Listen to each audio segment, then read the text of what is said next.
Blackheads are one of the most common forms of acne, and preventing them usually depends much more on patience, consistency, and gentle daily habits than on harsh scrubbing or dramatic quick fixes. A blackhead forms when oil, dead skin cells, and debris collect inside a pore, and the surface of that clogged material is exposed to air, which makes it darken, so the main goal is to reduce buildup while keeping the skin barrier calm instead of irritated. A gentle routine is usually the most dependable routine. Wash your face with a mild cleanser and lukewarm water in the morning and again at night. And if you sweat heavily after exercise, yard work, or a long humid day, it makes sense to cleanse afterward in a gentle way instead of letting sweat, oil, sunscreen, and residue sit on the skin for hours. What usually does not help is washing your face over and over throughout the day, rubbing hard with rough cloths, grinding gritty scrubs into the skin, or treating blackheads as if they were dirt that can simply be polished away with force. Too much friction often leaves the skin red, tight, and irritated while the clogged pores remain right where they were. It is also important not to squeeze, pinch, scrape, or try to dig out blackheads with fingernails or random tools at home, because that can increase inflammation and may leave marks or scars that last much longer than the original problem. Choose skincare, sunscreen, makeup, and hair products that are labeled non-comedogenic, oil-free, or water-based when possible, because heavier oily products can worsen congestion. If you use waxes, pomades, or rich leave-in hair products, try to keep them away from the forehead, temples, and sides of the face, because those areas often react badly to residue. Remove makeup completely before bed, change pillowcases and face towels regularly, and try not to spend the whole day pressing your cheek into your hand while reading, scrolling, or watching television. If your skin tolerates active ingredients, salicylic acid can help loosen dead skin and reduce pore buildup. And adapalene can also be useful because it helps prevent pores from clogging over time. But the wise approach is to start slowly, use one main active product at a time, and stay steady rather than trying several strong products in one impatient weekend. A lightweight moisturizer can still help even if your skin is oily, because irritated, dehydrated skin often becomes harder to manage. And sunscreen matters too, especially if you use exfoliating or retinoid-type products.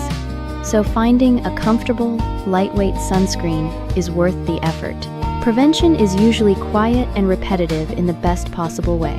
Gentle cleansing, sensible products, patience, and resisting the urge to punish your face because progress is slower than your mood. Improvement often takes time, so think of blackhead prevention as maintenance rather than battle. If your skin is easily irritated, less is often more. Keep expectations realistic, stay gentle, and remember that calmer skin usually comes from steady habits rather than dramatic effort. And if acne becomes painful, deep, widespread, or starts leaving scars or dark marks, it is smarter to get professional advice than to keep improvising in frustration. Now that the practical skin part is complete, let us leave the bathroom mirror behind and travel to a retirement community in the United States where nobody cared much about blackheads, but everybody cared intensely about sheet cake, card tables, and whether the thermostat in the social hall was being operated by a human being or an enemy of joy. The place was called Cedar View Commons, a cheerful retirement community outside Columbus, Ohio, where the sidewalks were smooth, the porch lights were warm, the coffee was always stronger than medical advice preferred, and the bulletin board in the lobby had become so crowded with flyers, classes, sign-up sheets, and handwritten notes that it looked less like a board and more like the biography of a very social refrigerator. Cedar View offered chair yoga on Mondays, bridge on Tuesdays, choir on Wednesdays, movie matinee on Thursdays, and on the second Saturday of every month it hosted the library fundraiser, a polite and deeply beloved event known as the Silent Auction Supper.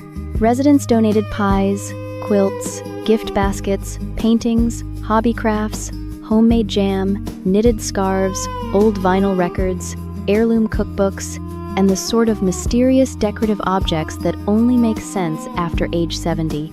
People came for the chicken salad, the conversation, and the thrill of outbidding somebody they had played canasta against for 3 years while still smiling like good Christians.